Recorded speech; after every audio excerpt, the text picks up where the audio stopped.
मैं बस ये अटेंशन में लाना चाहूंगी कि कैसे ये गवर्नमेंट इतनी ज्यादा इनसेंसिटिव है। 20 students they have died, they have no sympathy, इतने इनसेंसिटिव हैं। नॉट ओनली नीट, मैं क्लैट की स्टूडेंट हूँ, मैं क्लैट देने वाली हूँ। क्लैट का पेपर हर साल लीक होता है, जस्ट बिकॉज वो नोटिस में नहीं आता, उसको कोई उसके बारे में कोई डिबेट नहीं है। हर पेपर लीक होता है।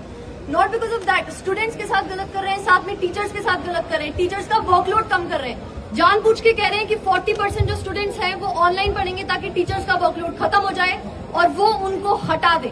ये हो रहा है हमारी कंट्री में, कोई कुछ देख नहीं रहा है। कुछ लोग अंधभगत हो चुके हैं, जिनके खुद के चिल्ड्रन, खुद के बच्चे इतना सफर कर रहे हैं, पर उनको कोई फर्क नहीं पड़ रहा है। We just need to gather the youth, because जो हो चुके हैं अंधभक्त, अब उनमें कोई दिमाग नहीं है, वो पागल हो चुके हैं।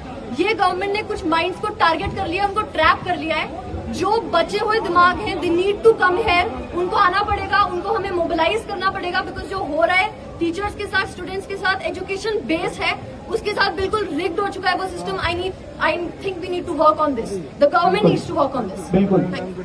कुछ लोग बोलते हैं नीट का पेपर लीक हो रहा है, बाकी पेपर तो लीक नहीं हो रहे हैं।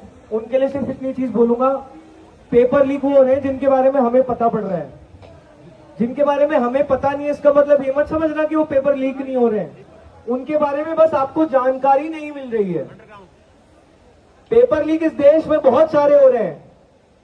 हमें कुछ लोगों ने कहा है कि इस देश के 50% पेपर लीक होते हैं, बिकते हैं। जानकारी हम तक कुछ पेपरों की पहुंच रही है, बस ये रियलिटी है। जैसे उन्होंने कहा कि क्लैट का पेपर भी हर साल लीक हो रहा है, किसी को पता ही नहीं है, वो इस बारे में बात ही नहीं कर रहा है। नीट का पेपर लीक हो गया, लोगों में जानकारी पहुंच गई, तो इस बारे में बात हो रही है। तो जितने पेपर इस देश में चल रहे हैं, 30 से 40% हमारा मानना है कॉम्प्रोमाइज है, उसमें किसी न किसी प्रकार का फर्जीवाड़ा हो रहा है। इसीलिए ये मत सोचिए कि नीट के पेपर की लड़ाई है, एसएससी वालों की लड़ाई है, यूपीएससी वालों की लड़ाई है, आप सबकी लड़ाई है। जो बच्चे इस समय सिस्टम से जूझ रहे हैं, उन सबकी लड़ाई है। क्योंकि सिर्फ इसलिए कि आपके पेपर के बारे में पता नहीं पड़ रहा है, इसका मतलब ये नहीं कि वो पेपर लीक नहीं हो रहा है। हो सकता है आपका पेपर भी किसी न किसी के पास आज 5 लाख 10 लाख रुपए में बैठा हो। ठीक है, अब